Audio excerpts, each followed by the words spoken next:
Le temps de projeter à l'écran, sur le grand écran qui est juste au-dessus de moi, le support de présentation et je serai à vous. Merci de votre patience.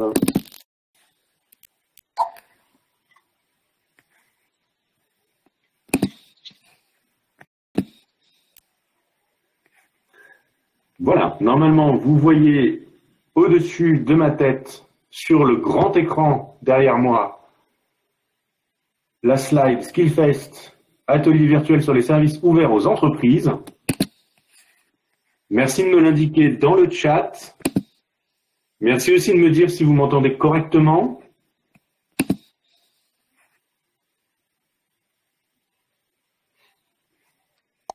Est-ce que vous m'entendez? Tout est OK, merci Jacques.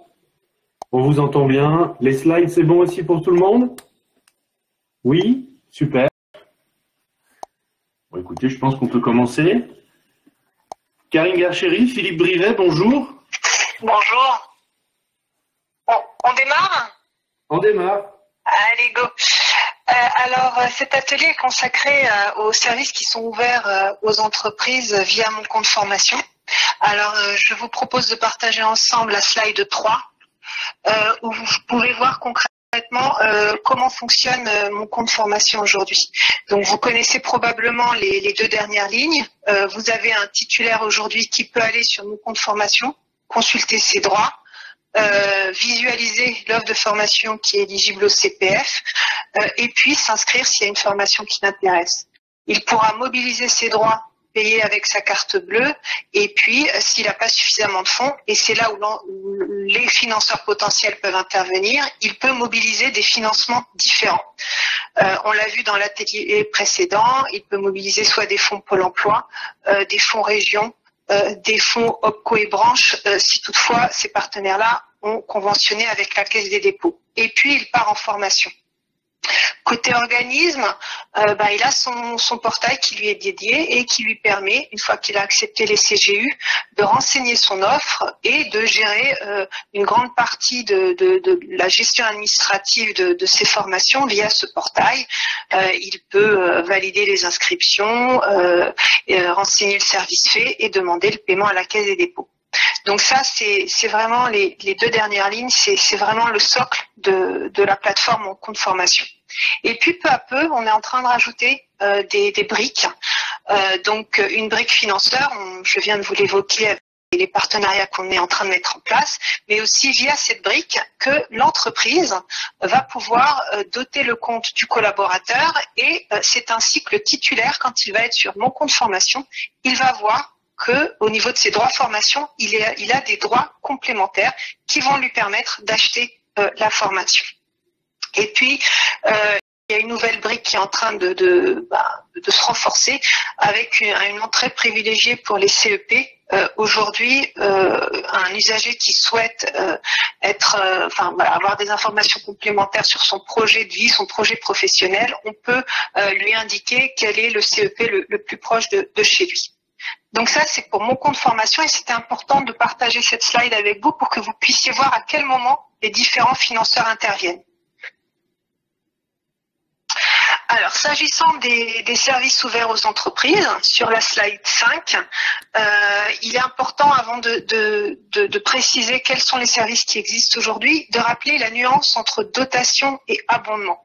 C'est vraiment les grands principes de la loi. La loi prévoit la possibilité d'obtenir des cofinancements, un financement complémentaire du CPF de deux façons.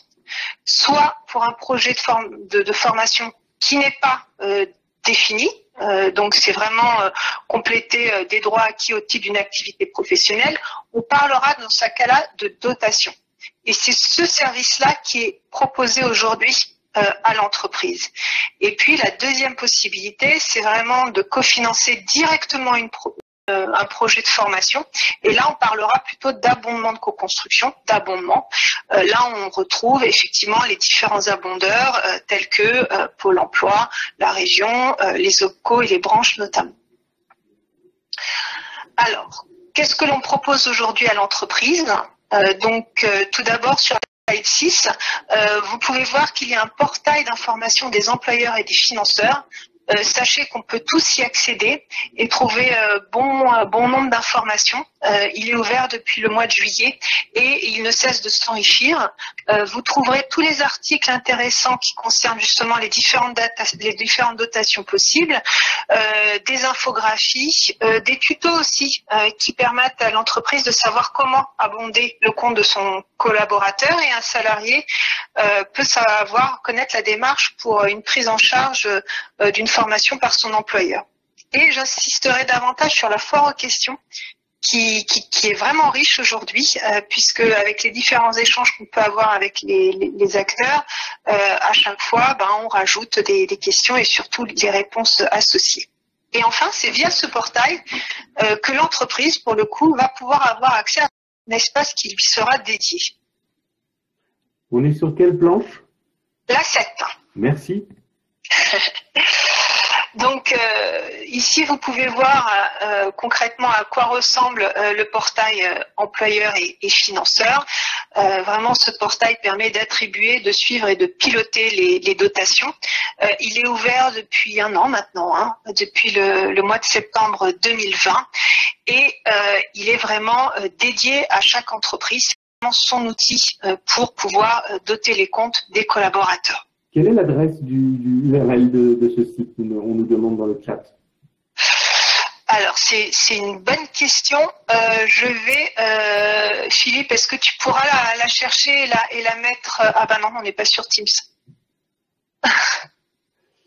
Je la donnerai à l'oral. Merci. Merci Geoffroy. Donc voilà à quoi ressemble effectivement le portail entreprise aujourd'hui. Donc juste pour information, pour accéder pour une première connexion, il faut d'abord passer, slide 8, par Net Entreprise. C'est Net Entreprise qui va pouvoir vous habiliter pour avoir cette brique complémentaire qui s'appelle donc EDEF. Une fois que Net Entreprise vous aura indiqué vos numéros d'habilitation, vous aurez accès donc à ce portail des financeurs et des employeurs. Et une fois que vous avez fait cette demande, vous n'aurez plus à la refaire pour l'avenir. Slide 9. Alors, quelles sont les différentes typologies de dotation qu'il est possible de faire aujourd'hui? Bien évidemment, la plus plébiscitée par les entreprises concerne vraiment la brique dotation volontaire, qui permet à une entreprise donc de doter le compte d'un collaborateur sans qu'il y ait de projet défini. J'ai deux exemples en tête. Une entreprise qui a souhaité doter le compte de ses collaborateurs qui faisaient des formations ponctuelles, occasionnelles, donc des formations internes. L'entreprise a souhaité reconnaître cette activité complémentaire, notamment en leur proposant un montant de dotation sur leur compte qu'ils pouvaient utiliser à loisir. Et puis, il est aussi possible d'utiliser cette dotation quand justement on a des salariés qui travaillent moins d'un mi-temps et qui ont une alimentation qui est plus faible que les autres collaborateurs. Il y a des entreprises qui ont souhaité lisser, équilibrer l'alimentation et compléter les droits de façon à ce que l'ensemble des collaborateurs aient la même somme sur le compte. Enfin, c'est par cette brique-là qu'on passera aussi en tant qu'entreprise pour, si toutefois on a envie de soutenir un projet de formation avec son salarié qui est bien identifié, on passera par cette brique pour doter le compte du salarié ciblé. Donc là, c'est ce qu'on appelle donc la brique dotation volontaire. Il existe également deux autres briques, j'y passerai rapidement, que sont les droits supplémentaires et les dotations salariés licenciés. Je prendrai un petit peu plus de temps sur la brique droits correctifs, puisque c'est un sujet qui intéresse beaucoup les entreprises et les organismes de formation. C'est vraiment un sujet d'actualité, puisque pour mémoire, si toutefois l'entreprise n'a pas pu respecter ses obligations en matière d'entretien professionnel, ce qu'on appelle le fameux bilan à 6 ans, l'entreprise va devoir verser un montant de 3 000 €, ce qu'on appelle des droits correctifs, et elle passera aussi par ce portail pour effectuer ce versement. Donc, ce qui est intéressant à rappeler à ce stade de nos échanges, c'est que, et là, je te propose, Geoffroy, d'aller slide 12. Là, je suis pas très gentille, je te fais sauter de slide. Donc, ce qui est intéressant sur cette slide 12, c'est que au niveau des entretiens professionnels, il est possible, si toutefois l'entreprise a cofinancé une action de formation CPF, elle va pouvoir la valoriser et pouvoir se libérer de cette obligation d'avoir formé sur une formation non obligatoire son collaborateur. Donc ça, c'est vraiment intéressant. Vous aurez l'ensemble des informations concernant les entretiens pro dans un question-réponse qui a été publié par la DGFP en 21 juin de cette année. Une question dans le chat, Karine, sur ce sujet. Oui. Est-ce qu'il y a une date limite pour le versement des droits correctifs? Alors, si oui. jamais, du coup, on ne respecte pas son obligation. Tout à fait. Donc, je vous invite vraiment à consulter ce question-réponse parce qu'il répond à différentes questions de cet ordre. S'agissant des dates limites, vous allez devoir verser cette somme à partir du 1er octobre, donc voilà, à partir d'aujourd'hui, et vous avez jusqu'au 1er mars.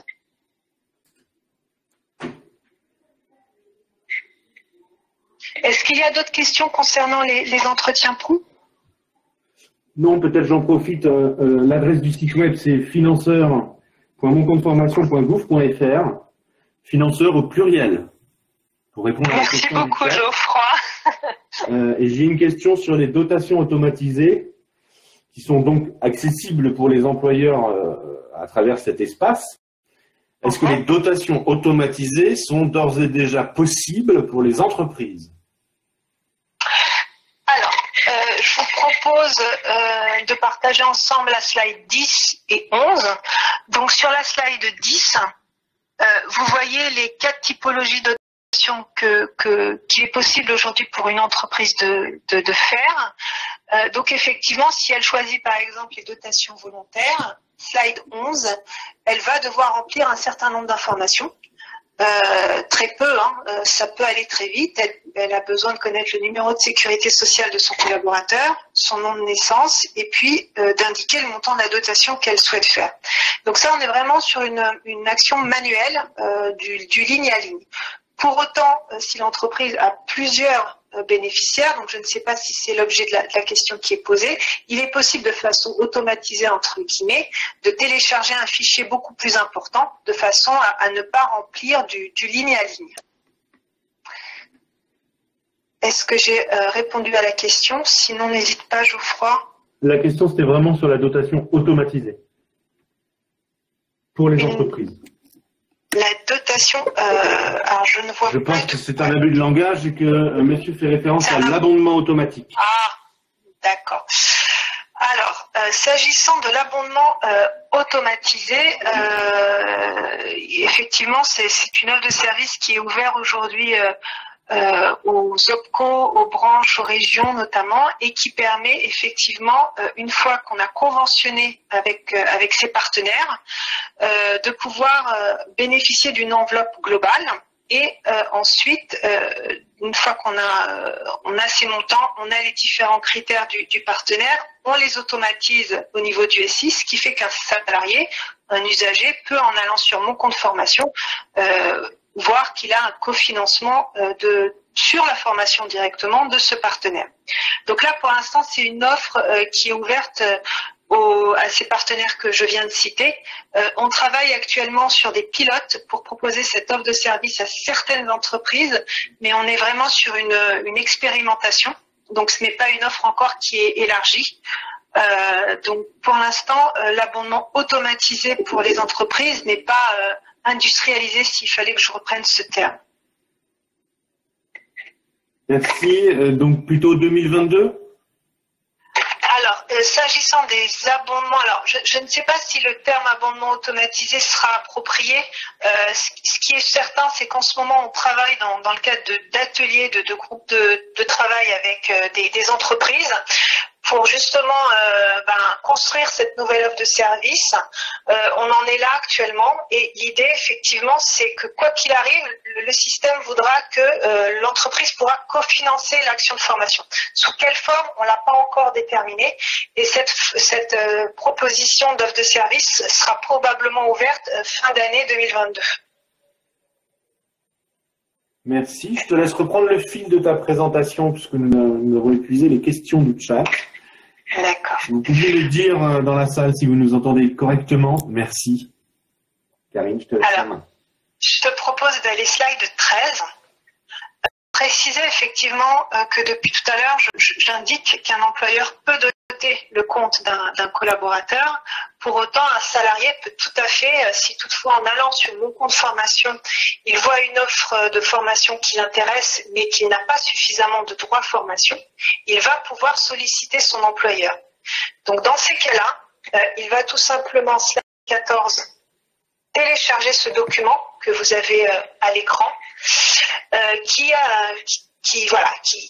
réunit un certain nombre d'informations qui permettra un échange, une négociation entre le salarié et l'employeur.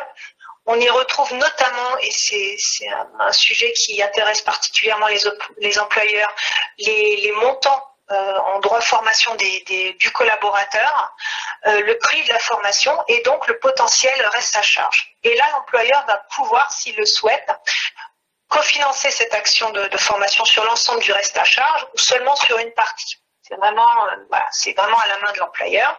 Il a aussi des informations qui concernent la formation, l'organisme de formation, le nom de la formation, la date éventuelle.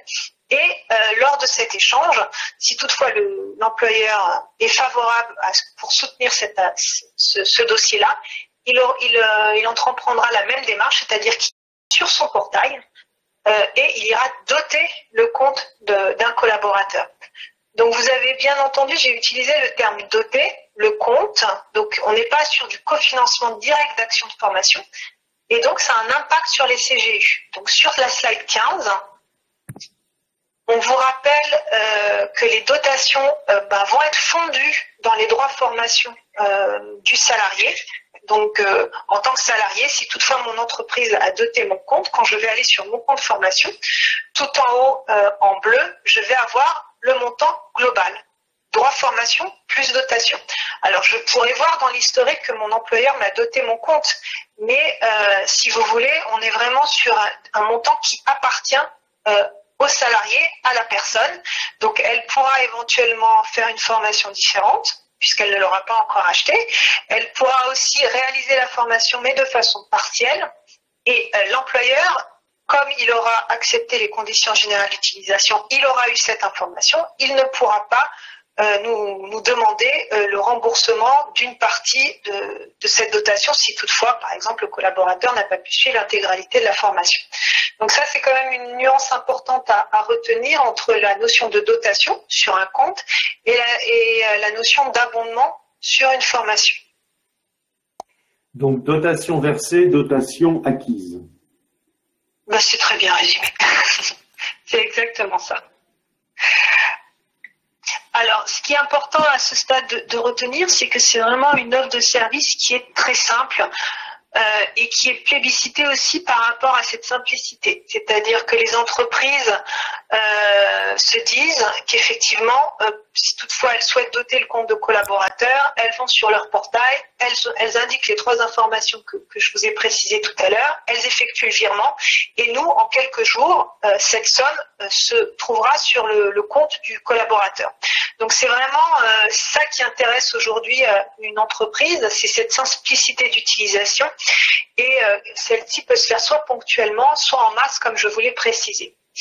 Par contre, évidemment, ce n'est qu'une offre complémentaire à autre chose qu'on est en train de construire. Il y a d'un côté la dotation, il y a également la possibilité d'avoir des abondements, des cofinancements complémentaires et donc c'est très important qu'on continue à travailler avec les OPCO, avec les branches, avec les régions notamment, mais il pourrait y avoir d'autres financeurs. Donc ça permettrait d'avoir des cofinancements directs sur la formation.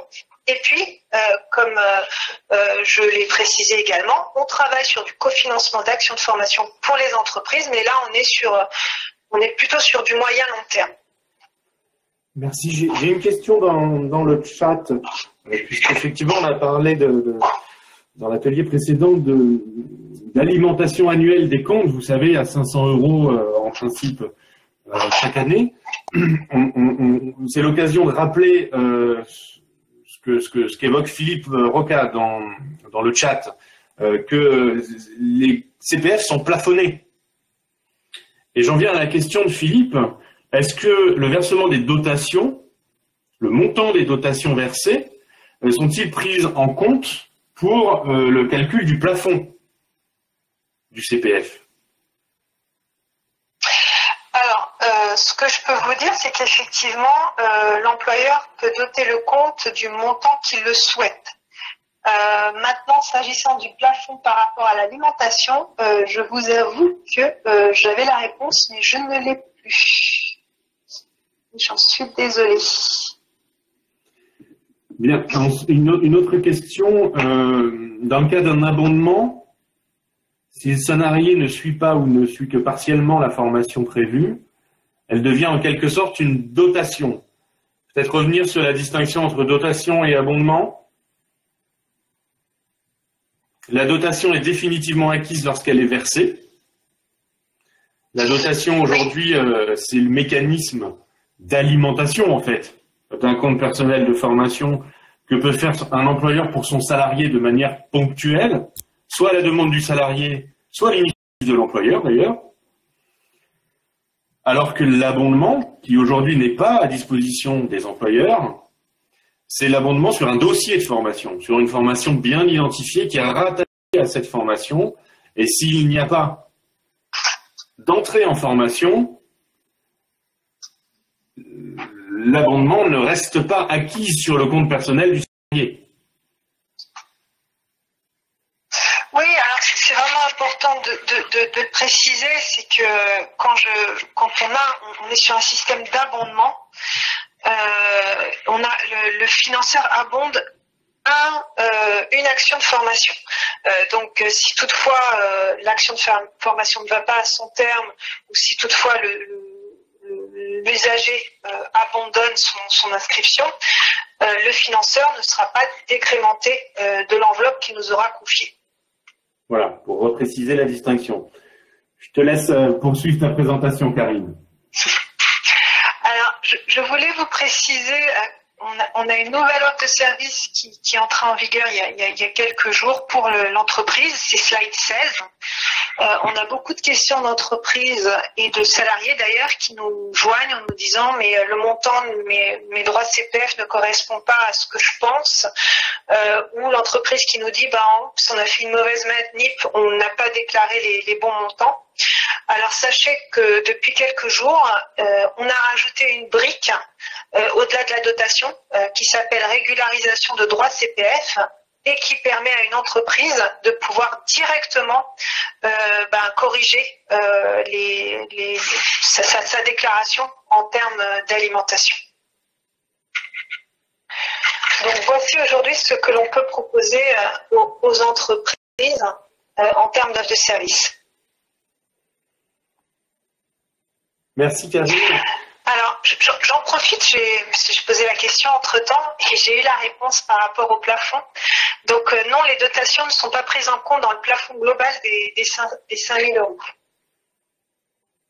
Réponse à la question de Philippe Roca dans le chat. Merci Karine. Est-ce qu'on donne la parole aux participants pour les 20 minutes qui nous restent entre nous? Avec plaisir. Alors, si vous souhaitez prendre la parole, messieurs, dames, je vous invite à cliquer sur le petit bouton en bas pour lever la main. On connaît bien ces petits boutons maintenant. Caroline. Caroline, vous avez la parole.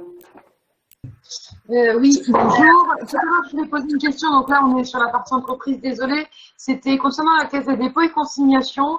Quand est-ce que les personnes vont pouvoir mensualiser leur paiement? Parce que des fois, le reste à charge est trop conséquent pour faire une carte bleue. Alors, je n'ai pas bien entendu, mais j'ai entendu parler de verser en plusieurs fois le montant, c'est ça? Le reste à charge, oui, c'est le paiement en plusieurs fois sans frais du reste à charge.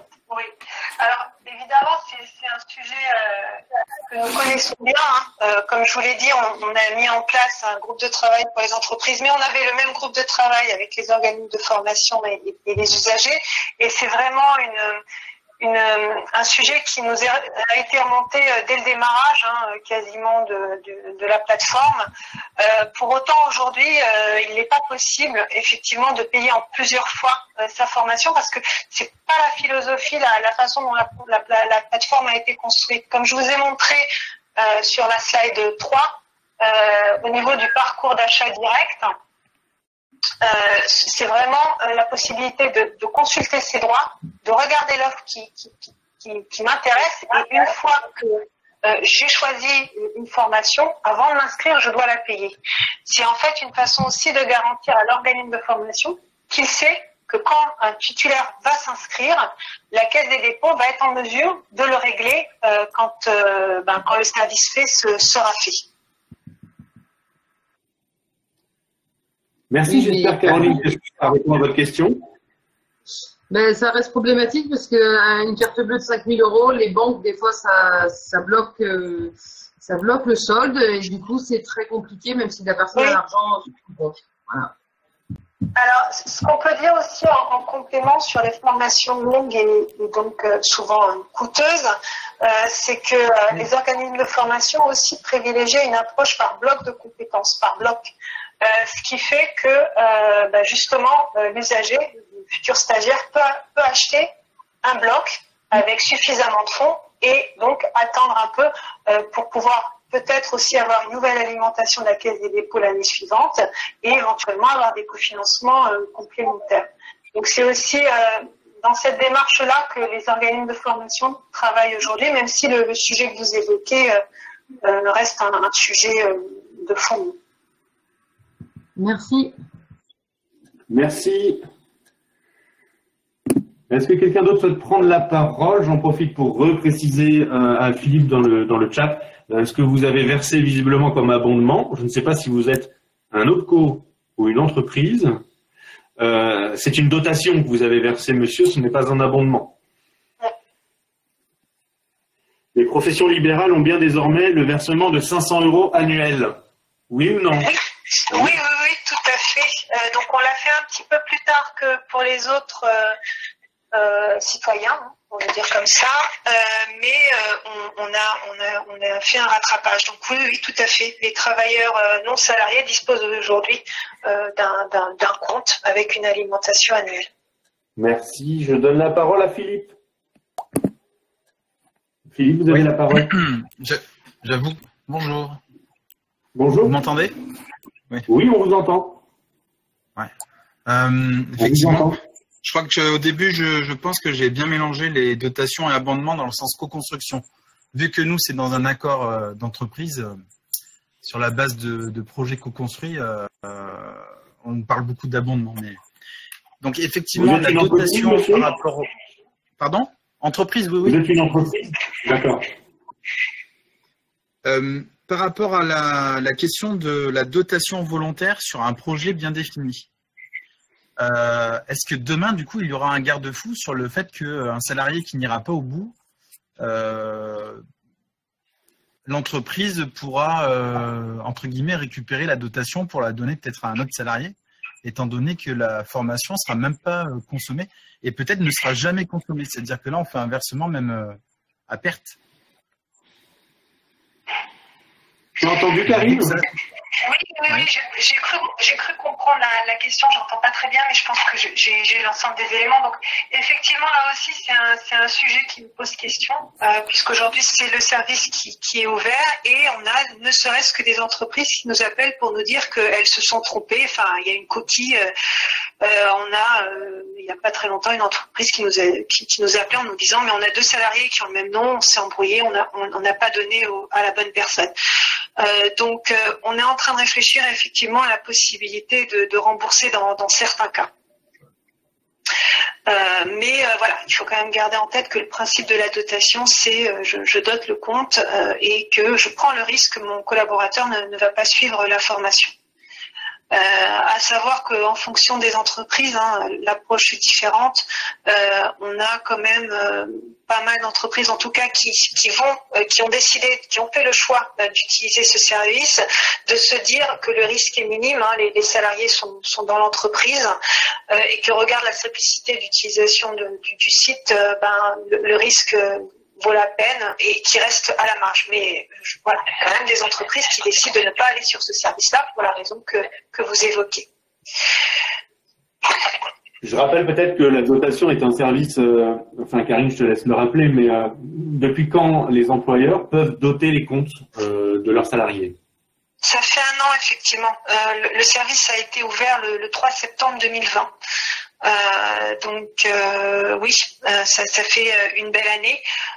Notre objectif, c'est vraiment de varier l'offre que l'on propose aux entreprises et de pouvoir leur proposer d'autres services, ne serait-ce que le cofinancement avec les OPCO, branches et régions intéresse énormément les entreprises. J'aurais pu rajouter l'État d'ailleurs, puisque aujourd'hui, il y a des salariés qui peuvent bénéficier de cofinancement direct sur l'action de formation de l'OPCO de la région. Je peux citer, il y a 2 régions qui ont décidé de soutenir des salariés. Je pense à l'Occitanie, qui a souhaité cofinancer les dossiers de formation des salariés qui proviennent de secteurs bien ciblés en Occitanie, à savoir l'aérospatiale, l'aéronautique et l'industrie. Et donc, si je suis salarié de la région Occitanie, que je suis issu de ce secteur-là, si je veux acheter une formation, la région va cofinancer cette action de formation. Donc là aussi, c'est vraiment une offre qui intéresse les entreprises parce qu'elles savent ainsi qu'il y a d'autres possibilités d'obtenir des cofinancements au-delà des dotations qu'elles pourraient effectuer. Alors j'aurais pu citer aussi le cas d'OPCO. Là, j'ai parlé plutôt de la région, mais les OPCO fonctionnent aussi comme ça aujourd'hui. Merci. Et je fais écho au précédent atelier avec la Caisse des dépôts également. Il y a effectivement un enjeu aujourd'hui de visibilité et de communication autour de ces fameux critères d'abondement automatisés. C'est un sujet qu'on a bien identifié et on espère avoir plus de visibilité sur ces critères d'abondement automatique. Ça a été dit dans le chat précédemment, ça apparaît aussi ici. J'ai une question de Géraldine dans le chat sur les délais de 15 jours. J'ai vu 11 jours aussi passer, je crois. Est-ce que tu peux revenir peut-être sur cette évolution du délai minimum entre l'inscription et le démarrage d'une formation? Oui, alors il y a peu de temps aussi, la Caisse du dépôt avec la DGEFP, on a pris la décision d'imposer un délai de 11 jours de réflexion pour un usager, pour un futur stagiaire, avant de pouvoir partir en formation. Il nous a semblé important de malgré l'intérêt qu'on a à être sur une plateforme et de pouvoir faire tout son parcours d'achat sans couture, de pouvoir malgré tout garder un temps de réflexion avant de pouvoir acheter sa formation, d'où l'installation de ce délai de 11 jours et qui survient aussi suite à de nombreuses fraudes. Je dirais pas que ce sont des organismes de formation, j'ai envie de vous dire que ce sont des structures très peu scrupuleuses qui ont fait c'est pas de l'achat forcé, mais c'est vraiment des fraudes en demandant les comptes des stagiaires, des futurs stagiaires, leur numéro d'identifiant pour pouvoir tout simplement leur voler les droits de formation. Oui, je confirme, ce ne sont pas des organismes de formation, ce sont des centres d'appel. J'imagine que ce serait intéressant de savoir combien de personnes dans la salle ont été contactées par des centres d'appel. Donc ce ne sont pas les organismes de formation. Exactement. On entend derrière d'ailleurs la personne qui nous appelle qu'il y a d'autres personnes qui sont en cours de communication avec. Exactement. Donc face à cela, pour ces 2 raisons principales que je viens d'évoquer, on a décidé avec la DGEFP d'instaurer ce délai de 11 jours. Et d'instaurer également la double authentification avec France Connect, je crois. Oui, tout à fait. Alors là, c'est pour effectivement pour la partie fraude, c'est vraiment d'être sécurisé au maximum. Et on a passé un partenariat avec France Connect dans ce sens. Merci. Je vous invite à lever la main si vous souhaitez poser des questions à Karine Garchery de la Caisse des dépôts. Karine, oui. Oui, peut-être préciser en attendant que effectivement on n'est pas en mesure de vous donner les critères très précis, mais sachez que vous pouvez vous rapprocher, ne serait-ce que des OPCO, si vous êtes entreprise, de vous rapprocher. Pour l'instant, on appelle ça un partenariat avec Ocapiat, Atlas. Et il m'en manque un, et Uniformation. Donc, ils seront en mesure, les conseillers formation seront en mesure de vous expliquer en quoi consiste ce cofinancement et les critères de prise en charge. Donc, eux pourront vous donner l'information concernant les OPCO. Et puis, vous pouvez faire de même côté région. Alors, il faut que je me souvienne des 4. Donc, il y a Occitanie, Pays de la Loire, Hauts-de-France et Bourgogne-Franche-Comté. Voilà, donc on travaille aussi avec ces régions et d'autres partenariats sont en cours. Peu à peu, on espère bien mobiliser l'ensemble des OPCO et régions sur ce dispositif. Peut-être une petite précision, Karine. Je me permets, tout à l'heure, tu as dit sur l'illustration de l'Occitanie Oui. que le salarié devait être issu du secteur d'activité concerné par l'abondement automatique. Oui. Ça veut dire qu'il faut que le salarié relève déjà de ce code APE. Et derrière, la question, c'est si je suis salarié d'un autre secteur d'activité, mais que je veux me former pour intégrer ce secteur d'activité sur des métiers qui relèvent de ce secteur d'activité. Alors, je crois que l'approche de la région est inverse, en fait. C'est dans la mesure où il y a de grosses difficultés. On a bien vu pendant cette période Covid que l'aéronautique a été fortement touchée. Donc, l'idée de la région, me semble-t-il, c'est d'inciter ces salariés-là à diversifier leurs compétences et éventuellement à chercher ensuite un travail dans un autre secteur. D'accord, merci. J'ai Elodie dans le chat qui demande si il est possible de rappeler l'adresse mail à utiliser pour informer ou alerter plutôt la Caisse des dépôts des structures malveillantes. Alors, je n'ai pas d'adresse mail à mon niveau. Il y en a peut-être une. Moi, je pense que la réponse se trouve sur le site cybermalveillance.gouv.fr. Merci Geoffroy, tu es fantastique. qui a communiqué sur le sujet, puisque la Caisse travaille avec le ministère de l'Intérieur, avec cybermalveillance et avec la BRDA, pour toutes ces questions que je qualifierais plus d'escroquerie que de fraude, Oui. perpétrées par des personnes qui, encore une fois, ne sont pas des organismes de formation, mais des escrocs.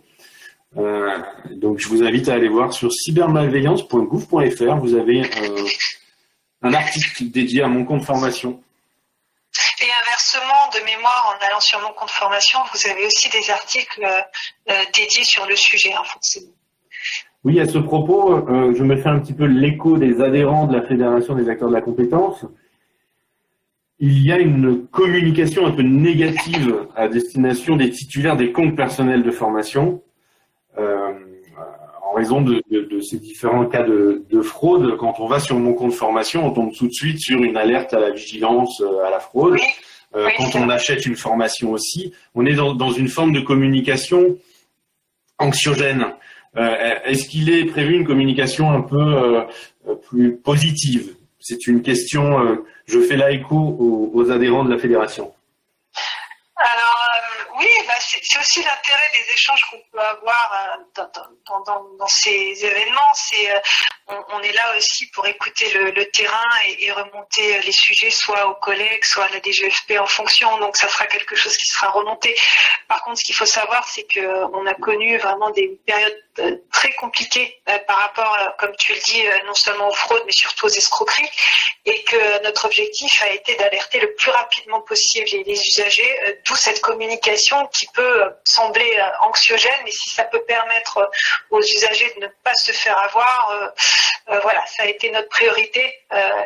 Donc effectivement, avec la fin du DIF, on a eu vraiment un pic de structures qui se sont rapprochées des usagers pour tout simplement leur voler leur droit à formation. Donc on a vraiment agi le plus rapidement possible pour alerter les usagers.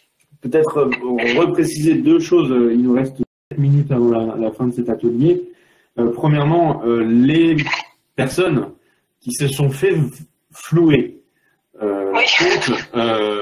se font recréditer leur compte personnel de formation. Donc peut-être rassurer aussi à ce niveau-là.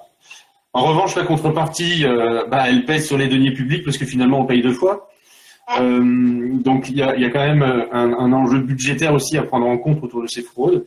Moi, ma question c'était sur les entreprises qui, avant mon compte formation.gouv.fr, achetaient des formations et demandaient à leurs salariés de cofinancer avec leur CPF. C'était cette logique-là qui prédominait avant mon compte formation, une logique un peu B2B finalement, et l'employeur proposait à son salarié de cofinancer. Avec mon compte formation, la logique s'est inversée. C'est le salarié qui achète et qui demande à son employeur, éventuellement, ou à d'autres cofinanceurs, de bien vouloir cofinancer leur formation. On est dans une logique qui a basculé sur le B2C. Moi, je suis une entreprise et lorsque mon compte formation a été lancé, beaucoup d'entreprises se sont dit « Comment je peux faire pour faire comme avant ?» Voilà, je pose la question exactement comme les entreprises la posaient aux organismes de formation. Alors, effectivement, une entreprise a la possibilité de ne pas passer via le portail, de contractualiser avec un organisme de formation, de faire partir ses collaborateurs à ces formations et ensuite, une fois les formations terminées, demander à la Caisse des dépôts le remboursement de la part CPF des salariés. Donc, cette possibilité est prévue par la loi. Alors, au niveau de la Caisse des dépôts et même des entreprises, elle n'est pas souhaitable parce qu'on repart sur un plan administratif. Hein, c'est comme avant, comme tu le disais. Et puis ensuite toutes les entreprises ne sont pas concernées puisque seules les entreprises qui ont un accord peuvent éventuellement demander à la Caisse des dépôts le remboursement de cette part CPF. Donc on est en train de fixer les choses avec la DGFP, on est en train de faire valider les process. Alors les process, on entend le parcours, hein, c'est-à-dire à qui j'envoie mes dossiers, qu'est-ce que je mets comme pièce justificative, quand est-ce que je vais être payé, qu'est-ce qui se passe entre le moment où mon salarié part en formation et au moment où on débite son compte, il peut très bien l'utiliser entre-temps. Donc voilà, on est en train de régler pas mal de sujets, la partie conventionnement aussi, et on espère vraiment avoir un retour assez rapide et fixer les choses pour pouvoir communiquer plus largement un process et une méthodologie pour les entreprises, ce qui n'est pas tout à fait le cas pour le moment. Merci Karine. Donc moi je relève 2 choses avant de te laisser le mot de la fin, Karine. Sur ce dernier sujet, ce que j'entends, c'est que le prérequis, c'est un accord collectif d'entreprise. Ce qui veut dire une négociation avec les syndicats, avec les représentants du personnel, les partenaires sociaux, un accord collectif d'entreprise sur la gestion du CPF. C'est le préalable pour pouvoir bénéficier de ce mécanisme de remboursement CPF. Et je voulais terminer sur une chose, parce que je vois qu'il y a dans le chat des échanges sur la sécurité de la plateforme et par rapport aux fraudes, finir sur le fait que d'ici la fin de l'année ou début de l'année prochaine, sous ton contrôle Karine, la Caisse va mettre en place des mesures supplémentaires pour renforcer la sécurité sur mon compte formation. Notamment, vous savez qu'au 1er janvier 2022, il faut être Calliope. Et puis, il y aura d'autres mesures qu'on ne va pas détailler là, mais je voulais simplement rassurer les personnes qui sont dans cet atelier pour dire que la Caisse a bien identifié les différents sujets, qu'on travaille aussi avec la Caisse on est un peu une caisse de résonance, hein, donc on transmet aussi les alertes à la Caisse des dépôts. Et d'ici fin d'année, début d'année, on a 3 points de contrôle qui vont arriver pour renforcer la sécurité et limiter les situations de fraude. Karine, je te laisse le mot de la fin pour respecter le délai et je vous remercie tous. Non, mais je voulais remercier la FFP aussi pour nous de vous écouter et de faire remonter éventuellement les remarques, hein, au-delà des questions sur lesquelles on pourrait échanger ensemble. Donc merci à vous et puis voilà, à bientôt. Merci Karine Ferry, merci d'avoir accepté de te prêter à cet exercice. Merci à tous. Je vous invite à sortir de cet atelier pour rejoindre le hall Et si vous souhaitez poursuivre les échanges entre vous, n'hésitez pas. Vous avez des petites bulles dans le hall pour échanger à plusieurs en libre accès. Merci à bientôt. Au revoir.